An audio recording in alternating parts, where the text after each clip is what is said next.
30 గుణపూడి Saint Peter Lutheran church ఆలయ ప్రాంగణంలో doctor BR Ambedkar కళారూపం నాటక ప్రదర్శన జరుగును.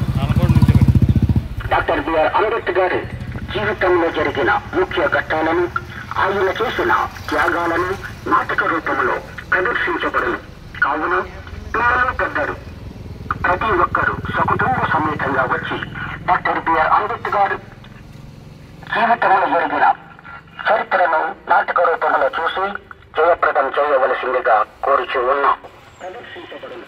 కావున పిల్లలు పెద్దలు జయప్రదం చేయండి. జయప్రదం చేయండి రేపు జరిగే అంబేద్కర్ నాటికను. జయప్రదం చేయండి. జయప్రదం చేయండి రేపు జరిగే అంబేద్కర్ నాటికను. జయప్రదం చేయండి. కదిలి రండి చిన్న పెద్ద అందరూ. కదిలి రండి చిన్న పెద్ద అందరూ. మరి కె క్రాంతిబాబు కేవీపీఎస్ జిల్లా ప్రధాన కార్యదర్శిగా పనిచేస్తాను. పశ్చిమ గోదావరి జిల్లాలో జిల్లా కేంద్రంగా ఉన్నటువంటి భీమవరం పట్టణంలో గుణపూడి ప్రాంతంలో సెయింట్ పీటర్స్ లూథరన్ చర్చి వద్ద నవభారత రాజ్యాంగ నిర్మాత, ప్రపంచ మేధావి, అట్టడుగు వర్గాల ఆశాజ్యోతి అయినటువంటి డాక్టర్ బిఆర్ అంబేద్కర్ గారి జీవిత చరిత్రను ఒక కళారూపంలో నాటక ప్రదర్శనని రేపు అనగా మే 17వ తేదీన సాయంత్రం 6:30 గంటలకు ఈ చర్చి ప్రాంగణంలో ప్రదర్శించబెడతా ఉన్నాం. ఈ ప్రదర్శన అభ్యుదయ ఆర్ట్స్ అకాడమీ హైదరాబాద్ వారి సహకారంతో ఈ నాటక ప్రదర్శన నిర్వహిస్తూ ఉన్నాం.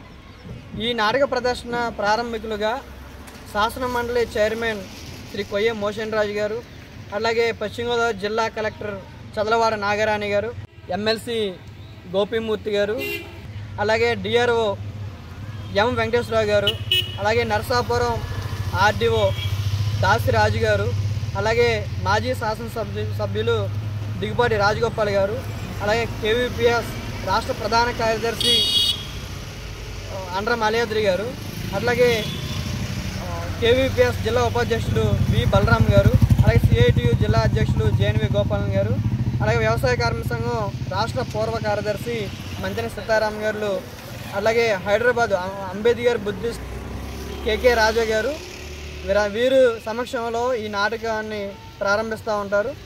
అలాగే ఈ నాటక ప్రదర్శనకి జిల్లాలో ఉన్నటువంటి భీమవరం పట్టణంలో ఉన్నటువంటి యావత్ ప్రజానీకం, పిల్లలు, పెద్దలు, శ్రేయోభిలాషులు అందరూ కూడా విచ్చేసి జయప్రదం చేయాల్సిందిగా సవినీయంగా మేము కోరుతా ఉన్నాం.